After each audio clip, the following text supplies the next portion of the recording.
Hello everyone, welcome you all. This is the fourth video lecture for your fourth lesson, which is chemical thermodynamics. So in previous video lecture we was studied the concept of maximum work. Then after that we will see the expression for the maximum work. ठीक है, हमने ये दो terms यहाँ पे cover की थी.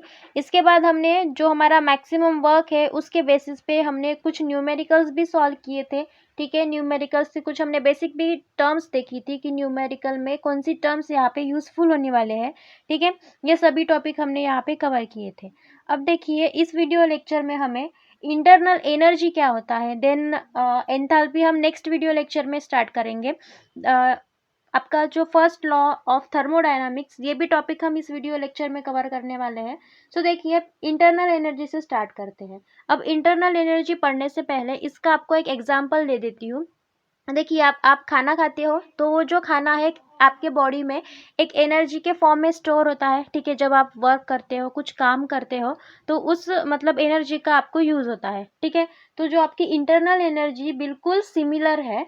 देखिए हमने डेफिनेशन में क्या लिखा है कि energy stored in a substance is called internal energy. क्या कहा, ये एक ऐसी एनर्जी है जो स्टोर्ड होती है एक सब्सटेंस में. ठीक है, इसे हम क्या कहेंगे, अब सब्सटेंस मतलब भी क्या, सिस्टम हमारा. ठीक है, अगर सिस्टम में एनर्जी स्टोर्ड है तो वो एनर्जी कौन सी हो गई, इंटरनल एनर्जी हो गई उस टीम की. ठीक है, अब देखिए जो आपका इंटरनल एनर्जी है उसको हमने यू से, कैपिटल यू से यहाँ पे रिप्रेजेंट किया गया है. तो ये भी साइन यहाँ पे ध्यान में रखना है आपको. फिर देखिए जो आपका चेंज होता है, ठीक है, मतलब चेंज इन इंटरनल एनर्जी, तो हमने यहाँ पे उसका एक फार्मूला लिखा है कि delta U is equals to V2 minus V1. तो आपका जो डेल्टा यू है ये क्या है, यहाँ पे चेंज इन इंटरनल एनर्जी. देखिए हमने प्रीवियस वीडियो लेक्चर में पढ़ा था प्रेशर के लिए कि चेंज इन प्रेशर मतलब डेल्टा पी हम ये वर्ड यूज़ करते थे. तो हम वहाँ पे भी वैसे ही टर्म मतलब P internal minus P external या फिर P2 माइनस P1 ऐसे ही करते थे. तो सिमिलर चीज़ इंटरनल एनर्जी के लिए भी एप्लीकेबल है. ठीक है, तो आपका यहाँ पे डेल्टा यू क्या है, तो चेंज इन इंटरनल एनर्जी है. देन U2 आपका क्या है यहाँ पे, सो ये आपका internal energy for final state. ठीक है, एंड U1 आपका internal energy of initial state. ये नोटेशन यहाँ पे हमने यूज़ किया है.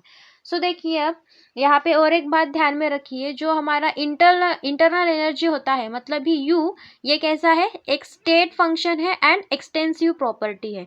ठीक है, स्टेट फंक्शन मतलब क्या, तो वो आपके स्टेट पे डिपेंडेंट होते हैं ना कि पाथ पे. पाथ फंक्शन मतलब आप किस रास्ते से जा रहे हो, आपका रास्ता कैसा है. ठीक है, वो हो गया आपका पाथ फंक्शन. बट हम यहाँ पे जो हमारी इंटरनल एनर्जी है किसके पे डिपेंडेंट है, तो आपके स्टेट फंक्शन पे, मतलब उसकी जो फाइनल एंड इनिशियल जो पोजीशन है उस पे डिपेंडेंट है. एंड एक्सटेंसिव प्रॉपर्टी मतलब भी हमने पढ़ा था कि ये एक ऐसी प्रॉपर्टी थी जो हमारे अमाउंट ऑफ मैटर पे डिपेंडेंट थी. ठीक है, तो इसको हमने क्या कहा था, एक्सटेंसिव प्रॉपर्टी. तो जो हमारा इंटरनल एनर्जी है ये दोनों भी प्रॉपर्टी शो करता है. ये मोस्ट इम्पोर्टेंट लाइन है. ठीक है, इसका आप स्क्रीनशॉट लेके रख दीजिए, एक मार्क के लिए भी आपको पूछ सकते हैं. ठीक है, फिर देखिए हमें यहाँ पे प्रॉपर्टीज ऑफ इंटरनल एनर्जी ये भी टॉपिक कवर करना है. अब प्रॉपर्टीज ऑफ इंटरनल एनर्जी के लिए मैंने आपको यहाँ पे एक शॉर्ट ट्रिक करके दिया गया है, तो इसको ध्यान से पढ़िएगा. देखिए हमने यहाँ पे एक सिस्टम कंसिडर की गई है. ठीक है, उस सिस्टम में अब देखिए प्रॉपर्टीज पढ़ रहे हम इंटरनल एनर्जी की. तो देखिए हमने पहली लाइन वहाँ पे क्या लिखी कि work done on the system. ठीक है, अगर आपका जो सिस्टम है वर्क डन कर रहा है मतलब हमारा सिस्टम वर्क कर रहा है. फिर सेकेंड लाइन लिखी है, अगर मेरा जो सिस्टम है वो मतलब सिस्टम के ऊपर वर्क हो रहा है, मतलब भी जो सराउंडिंग है बाहर का जो सब्सटेंस है अगर सिस्टम के ऊपर वर्क डन कर रहा है तो मेरी इंटरनल एनर्जी क्या मिलेंगी. ठीक है, यही हम यहाँ पे फाइंड आउट करने वाले हैं. और थर्ड देखिए, अगर heat released by the system मतलब भी हीट अगर सिस्टम ने रिलीज की तो हमारी इंटरनल एनर्जी कैसी होंगी, या फिर हीट अगर सिस्टम ने एब्जॉर्ब की. ठीक है, तो आपकी इंटरनल एनर्जी क्या होगी, यहाँ पे ये इसकी प्रॉपर्टीज देखनी है.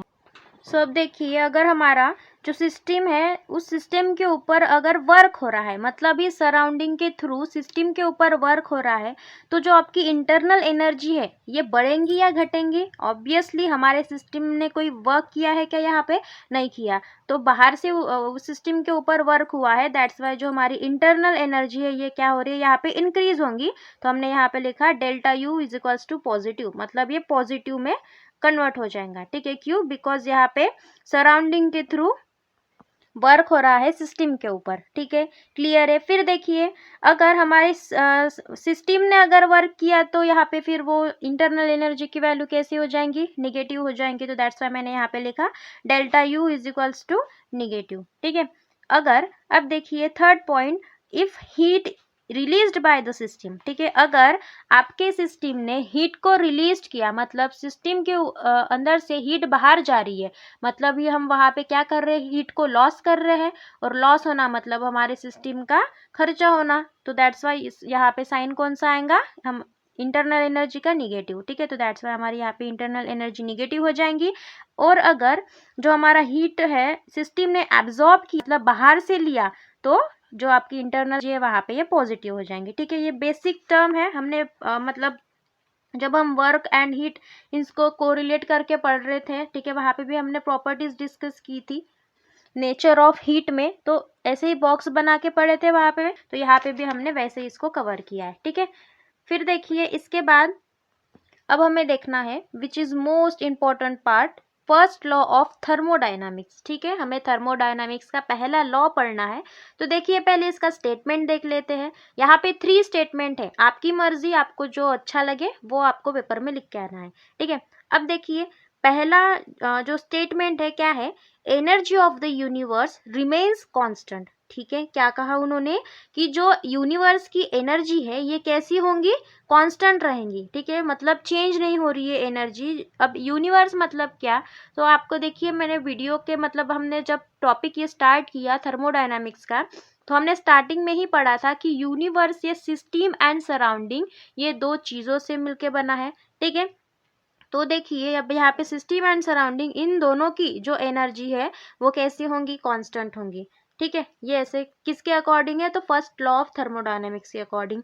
फिर देखिए सेकंड लाइन, क्या कहा उन्होंने? कि the total internal energy of the isolated system is a constant. ये भी हमने टॉपिक कवर किया है। ठीक है, देखिए जो हमारी टोटल इंटरनल एनर्जी होती है, मतलब भी आपका जो यू होता है आपके आइसोलेटेड सिस्टम, अब आइसोलेटेड सिस्टम मतलब थर्मोस फ्लास्क इसको कंसिडर कीजिए। ठीक है, जो आपका थर्मोस फ्लास्क होता है वो कैसा होता है?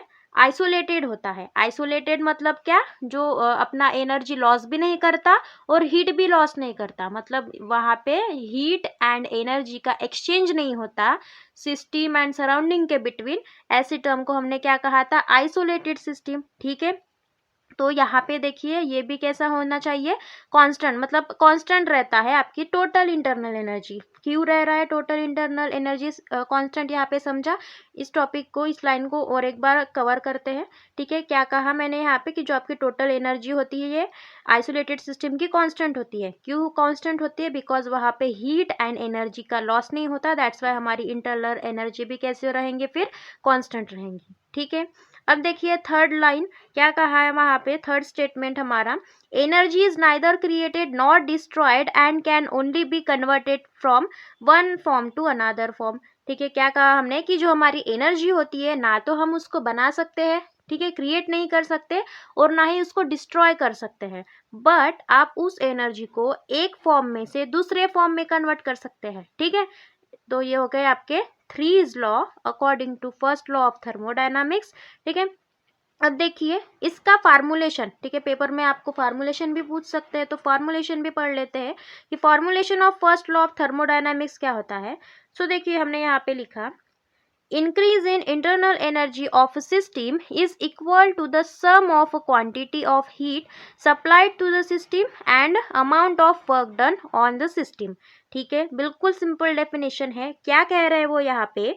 कि जो हमारी इंटरनल एनर्जी होती है सिस्टम की ये इंक्रीज हो रही है, और ये किसके बराबर है? तो जो हमारा सम है। अब किन का सम? तो आपका जो हीट एंड वर्क, इन दोनों का सम मतलब ही क्या होता है? आपकी इंटरनल एनर्जी होती है। ठीक है, तो ये हो गया आपका formulation of first law of thermodynamics. ठीक है, अब देखिए जो हमारा डेल्टा यू है, अगर वो इंक्रीज हो रहा है, मतलब ही आपकी इंटरनल एनर्जी इंक्रीज हो रही है सिस्टम की, तो इसी लॉ को हमने क्या कहा, फर्स्ट लॉ ऑफ थर्मोडायनामिक्स। ठीक है, क्लियर है। अब देखिए फॉर इनफाइनाइट सिमिली चेंज, मतलब अगर स्मॉल चेंज आ गया, ठीक है, स्मॉल चेंज के लिए हमारा फर्स्ट लॉ कैसे हो जाएगा, तो जो आपका डेल यू है इसको हम क्या डी यू में कन्वर्ट करेंगे, मतलब स्मॉल क्वांटिटी में कंसिडर करेंगे।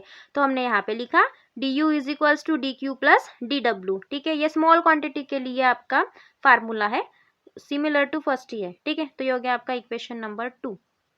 सो ये हो गया आपका formulation of first law of thermodynamics. Then इसके बाद देखिए अब हमें यहाँ पे first law of thermodynamics for various process, ये टॉपिक कवर करना है। ठीक है, अब देखिए यहाँ पे 4 प्रोसेसेस है, हमने आइसोथर्मल, एडियाबेटिक, ठीक है, ये सभी टॉपिक्स हमने कवर किए थे, सभी प्रोसेस हमने पढ़ी है। ठीक है, एडियाबेटिक में क्या आइसोथर्मल में क्या कांस्टेंट होता है, तो आपका टेम्परेचर कांस्टेंट। ठीक है, एडियाबेटिक में हीट कांस्टेंट होती है। तो देखिए हमने फार्मूलेशन पढ़ा, तो इसी फार्मूला के बेसिस पे हमें ये जो आगे के प्रोसेस है ये भी कवर करने हैं। बिल्कुल सिंपल है, ध्यान से देखिए। ठीक है, पहला देखते हैं हम यहाँ पे प्रोसेस आइसोथर्मल प्रोसेस। अब ये आइसोथर्मल प्रोसेस क्या है, तो देखिए हमने यहाँ पे लिखा temperature is a constant in a such process, internal energy is also constant. ठीक है, क्या कहा हमने यहाँ पे कि जो हमारा टेम्परेचर है इस प्रोसेस में कांस्टेंट होता है। अब देखिए आपका यहाँ पे टेम्परेचर कांस्टेंट है, ठीक है, तो आपकी जो इंटरनल एनर्जी है ये भी कांस्टेंट होंगी। ठीक है, क्लियर है इतना। तो दैट्स वाई देखिए हमने यहाँ पे लिखा T इज इक्वल्स टू 0, तो hence delta U is equals to also 0। Clear है इतना। अब देखिए दोनों भी कांस्टेंट है, और देखिए कांस्टेंट का जो डेरिवेटिव होता है हमेशा क्या होता है, 0 होता है।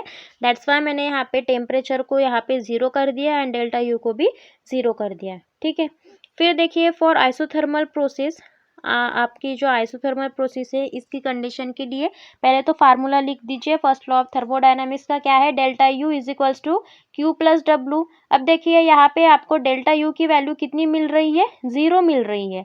ठीक है, तो हमने यहाँ पे 0 पुटअप कर लिया, तो 0 is equals to Q plus W, ऐसे हो जाएगा। ठीक है, अब देखिए यहाँ इस फार्मूला से या फिर इस टॉपिक से 2 केसेस अराइज होंगी अगेन यहाँ पे। ठीक है, अब ये 2 केसेस कौन सी, तो देखिए हम पहले तो यहाँ पे ऐसे लिख सकते हैं Q is equals to minus W, and दूसरी केस क्या होंगे W is equals to minus Q. ठीक है, ऐसी हो सकती है। तो अब इन दोनों केसेस का मीनिंग क्या है ये भी समझना इम्पोर्टेंट है यहाँ पे। तो देखिए अगर आपका Q is equals to minus W की, ठीक है, क्या कहा उन्होंने, माइनस डब्ल्यू, Q मतलब आपकी हीट एंड W मतलब हमारा वर्क डन। तो अगर वर्क डन कब माइनस में जाता है, तो देखिए जो आपका ये केस है, जो इक्वेशन है, ये क्या शो कर रहा है हमें यहाँ पे, heat is absorb by the system from surrounding then work done by surrounding. मतलब क्या है इसका कि जो आपका हीट है, ठीक है, आपके सिस्टम ने एब्जॉर्ब की सराउंडिंग में से। ठीक है, मतलब उसने सराउंडिंग की तरफ से हीट को एब्जॉर्ब किया, किसने, आपके सिस्टम में। दैट्स वाई आपकी हीट यहाँ पे कैसी है, पॉजिटिव है। एंड अब देखिए सराउंडिंग आपको हीट प्रोवाइड कर रहा है, मतलब वो सराउंडिंग वर्क परफॉर्म कर रहा है वहाँ पे। तो दैट्स वाई देखिए जो यहाँ पे आपका वर्क है वो कैसे हो गया, निगेटिव में चला गया। तो वर्क डन बाय सराउंडिंग ये कैसे हो जाएगा, निगेटिव हो जाएगा। क्लियर है इतना। अब इसके बिल्कुल अपोजिट दूसरी केस है। ठीक है, यहाँ पे क्या हो रहा है, W आपका पॉजिटिव है एंड Q आपका निगेटिव है। तो यहाँ पे क्या हो रहा है, फिर आपकी जो सिस्टम है उसने एनर्जी को लॉस कर दिया, उसने हीट को लॉस कर दिया। तो यहाँ से देखिए आपकी माइनस हीट हो रही है, तो दैट्स वाई हमने माइनस Q लिखा, एंड आपका जो वर्क डन है वो कैसे, पॉजिटिव में चला गया। ठीक है, क्लियर है। आपके सिस्टम ने वर्क किया, तो मतलब कुछ वर्क किया तो वो पॉजिटिव में चला गया। ठीक है, क्लियर है इतना। तो ये हो गई आपकी फर्स्ट प्रोसेस। अब देखिए सेकेंड प्रोसेस में आइए, जो कि आपकी एडियाबेटिक प्रोसेस। अब in adiabatic process there is no exchange of heat between system and surrounding. ठीक है, क्या कहा हमने कि एडियाबेटिक प्रोसेस ये एक ऐसी प्रोसेस है जहाँ पे हीट का एक्सचेंज नहीं होता किनके बिटवीन, तो सिस्टम एंड सराउंडिंग के बिटवीन। ठीक है, अब हीट का एक्सचेंज ही नहीं हो रहा, मतलब आपकी हीट यहाँ पे कोई कैसी है, कांस्टेंट है। तो दैट्स वाई हमने यहाँ पे लिखा Q इज इक्वल्स टू 0। ठीक है, यहाँ पे कांस्टेंट हो जाएगा। तो अब देखिए फॉर एडियाबेटिक प्रोसेस फार्मूला लिख रहे। अभी देखिए जब हमने फर्स्ट लॉ ऑफ थर्मोडायनामिक्स का जो फार्मूला पढ़ा था, क्या था वो, delta U is equals to Q plus W. तो यही चीज़ें यहाँ पे आ रही है। ठीक है, तो अब देखिए यहाँ पे Q इज इक्वल्स टू 0 हो गया, तो Q की वैल्यू पुटअप कीजिए फर्स्ट लॉ ऑफ थर्मोडायनामिक्स में। तो देखिए delta U is equals to क्या मिला, 0 प्लस डब्ल्यू। ठीक है, बिकॉज ऑफ आपकी Q क्या है यहाँ पे 0 है। तो यहाँ पे भी आपके दो केसेस आ रहे हैं, एक तो delta U is equals to W. ठीक है, मतलब दोनों पॉजिटिव होंगे, या फिर दूसरी केस आपकी दोनों निगेटिव होंगे, मतलब minus delta U is equals to minus W. ठीक है, ये दो केसेस यहाँ पे अराइज होंगे। अब ये दो केसेस यहाँ पे क्या बता रहे हैं, तो इनका भी मीनिंग ध्यान से सुनिएगा। अगर देखिए if is done on the system, ठीक है, अगर आपके सिस्टम के ऊपर वर्क डन हो रहा है तो हमारी जो इंटरनल एनर्जी है सिस्टम की वो क्या होंगी, यहाँ पे इंक्रीज होंगी। ठीक है, मतलब सिस्टम के ऊपर अब आप वर्क कर रहे हो, ठीक है, तो आपकी इंटरनल एनर्जी बढ़ेंगी। वही अगर आपके सिस्टम ने वर्क किया तो आपकी इंटरनल एनर्जी घटेंगी। ठीक है, ये केस 2 का मीनिंग है। क्लियर है इतना? तो ये हो गया आपका एडियाबेटिक प्रोसेस। अब चलिए थर्ड प्रोसेस की तरफ, जो कि है आइसोबैरिक प्रोसेस। ठीक है, जो बैरिक वर्ड है वही इंडिकेट कर रहा है कि आपका यहाँ पे क्या कांस्टेंट होगा, तो प्रेशर। बिकॉज ऑफ प्रेशर का यूनिट क्या है, बार है। ठीक है, तो बैरिक ये वर्ड ध्यान में रखिए, प्रेशर का यूनिट है, तो यहाँ पे आपका प्रेशर कांस्टेंट होगा। ठीक है, सो अब देखिए in this process P is constant. So अब इसको थोड़ा सा ध्यान से पढ़िएगा। अभी तक तो हमारे मतलब जो फर्स्ट लॉ ऑफ थर्मोडायनामिक, इसका जो फार्मूला था delta U is equals to क्या था, Q प्लस डब्लू। ठीक है, तो Q प्लस डब्लू ये दो ही टर्म थी वहाँ पे, और हमने जो दो प्रोसेस पढ़ी वहाँ पे ये दो ही टर्म आई, एक में वर्क आया तो दूसरे में हीट आया। बट अब देखिए यहाँ पे क्या आ रहा है, प्रेशर। तो इस फार्मूला में आपको कोई प्रेशर वगैरह दिख रहा है क्या, फर्स्ट लॉ ऑफ थर्मोडायनेमिक्स के फार्मूले में नहीं दिख रहा है। तो अब देखिए हमें वर्क यहाँ पे दिख रहा है, मतलब जो हमारा फर्स्ट लॉ ऑफ थर्मोडायनेमिक का फार्मूला है उसमें वर्क दिख रहा है Q प्लस डब्लू। ठीक है, तो डब्लू का जो हमारे पास मतलब हमने प्रीवियस वीडियो लेक्चर में इसका एक्सप्रेशन डिराइव किए थे कि W is equals to minus P external into delta B. ठीक है, ये हमने डिराइव किए थे। तो देखिए इसके बेसिस पे हमें अब इसको सॉल्व करना है। तो देखिए अब according to first law of thermodynamics, ठीक है, अब यहाँ पे W की वैल्यू पुटअप कर दीजिए। तो delta U is equals to Q plus W, W की वैल्यू हमने यहाँ पे पुटअप कर ली, तो minus P external into delta U. ठीक है, ऐसे हो जाएगा यहाँ पे। तो यहाँ पे देखिए दो केसेस अराइज होंगी। पहले तो delta U is equals to Q P minus P external into delta V. ठीक है, यह आपकी पहली केस है। और दूसरी केस होंगी आपकी Q P is equals to delta U plus P external into U. ठीक है, बस यहाँ पे कुछ नहीं किया है, हमने शिफ्ट किया है। जो आपका क्यू पी था उसको हमने एल एच एस साइड भेज दिया, एंड जो आपका डेल यू था उसको आर एच एस साइड, मतलब यहाँ पे पॉजिटिव टर्म में यह कन्वर्ट हो गया। ठीक है, जो आपका पी एक्सटर्नल है यहाँ पे पॉजिटिव बन गया। तो ये हो गया आपका थर्ड प्रोसेस। अब फोर्थ प्रोसेस में आइए, आपकी है आइसोकोरिक प्रोसेस। ठीक है, आइसोकोरिक प्रोसेस मीन्स इस प्रोसेस में क्या कांस्टेंट रहेगा, वॉल्यूम कांस्टेंट रहेगा। So in this process V is constant. तो अब आपका V अगर कांस्टेंट होगा तो उसकी जो डेरिवेटिव है वो कैसे हो जाएंगे, 0 हो जाएंगे।